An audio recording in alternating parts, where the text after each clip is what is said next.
पर देखिए किस तरह से ढोल नगाड़ों की थाप पर बेंगलोर में जश्न मनाया जा रहा है। जश्न मनाते हुए बीजेपी कार्यकर्ता अलग अलग हिस्सों में, देश के अलग अलग हिस्सों से भी तस्वीरें सामने आ रही है और बीजेपी दिल्ली दफ्तर से तो सामने आ ही रही है। मनजिंदर सिंह सिरसा आगे चल रहे हैं राजौरी गार्डन से। यहाँ पर पंजाबी वोटरों की बहुत बड़ी तादाद है, लेकिन आपको बता दें झुग्गी बस्ती भी उतनी ज्यादा है। और जब मैंने ग्राउंड रिपोर्टिंग की थी, कुछ ऐसे हिस्से हैं जो बहुत ज्यादा गंदगी के अंबार के साथ वहां पर खड़े दिखाई दिए थे। मालवीय नगर से सोमनाथ भाटी पीछे चल रहे हैं, आम आदमी पार्टी के अलका लांबा पीछे चल रही है कालका जी से, क्योंकि रमेश विधूड़ी ने यहाँ पर शानदार तरीके से बाजी मारी है।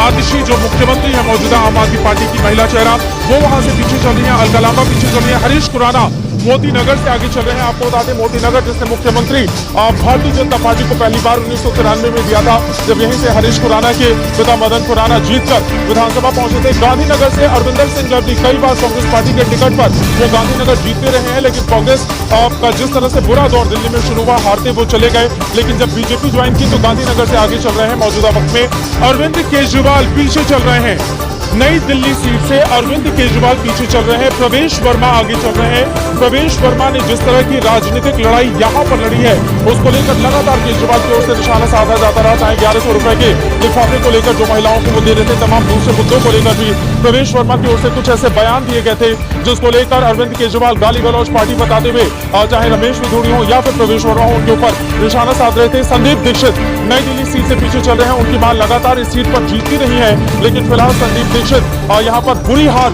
इस वक्त उनको मिलती हुई दिखाई दे रही है। और आतिशी कालका जी से पीछे चल रही हैं। ये अपने आप में सबसे ज्यादा अहम है, क्योंकि रमेश विधूड़ी अगर कालका जी में बड़ी जीत हासिल कर रहे हैं तो उसके पीछे की बीजेपी की जो स्ट्रैटेजी, चाहे जातीय गणित की बात रही हो या फिर जैसे ही उनकी ओर से आतिशी को लेकर या फिर प्रियंका गांधी को लेकर बयान दिया गया, महिला विरोधी बयान जो बताया था आम आदमी पार्टी ने, तुरंत उन्होंने बैक फुट पर आते हुए माफी मांगी और फिर नए सिरे से अपने चुनावी कैंपेन को आगे बढ़ाया। कालका जी से वो आगे चल रहे हैं। कालका जी माता का आशीर्वाद लग रहा है कि उनको मिल रहा है।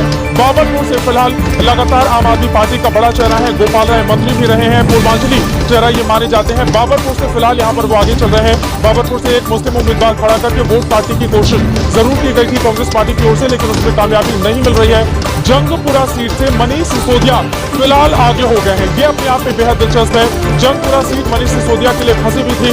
ओखला से आगे चल रहे हैं आम आदमी पार्टी के अमानतुल्लाह खान, जिन्होंने असदुद्दीन ओवैसी को लेकर कई तरह के बयान देते हुए उनको वोट कटवा पार्टी करार दिया था, लेकिन अमानतुल्लाह खान फिलहाल आगे चल रहे हैं। बिजवासन जाट वोटर जहां पर बहुत ज्यादा तादाद में है, कैलाश गहलोत वहां से आगे चल रहे हैं। आम आदमी पार्टी में मंत्री के पद पर थे, लेकिन बाद में उन्होंने आप छोड़ा, बीजेपी ज्वाइन की और फिलहाल आगे चल रहे हैं। करावल नगर सीट, देखिए अब तक करावल नगर में जितने भी चुनाव हुए हैं विधानसभा के, सिर्फ एक बार छोड़कर बीजेपी ने यहाँ से जीत हासिल की है।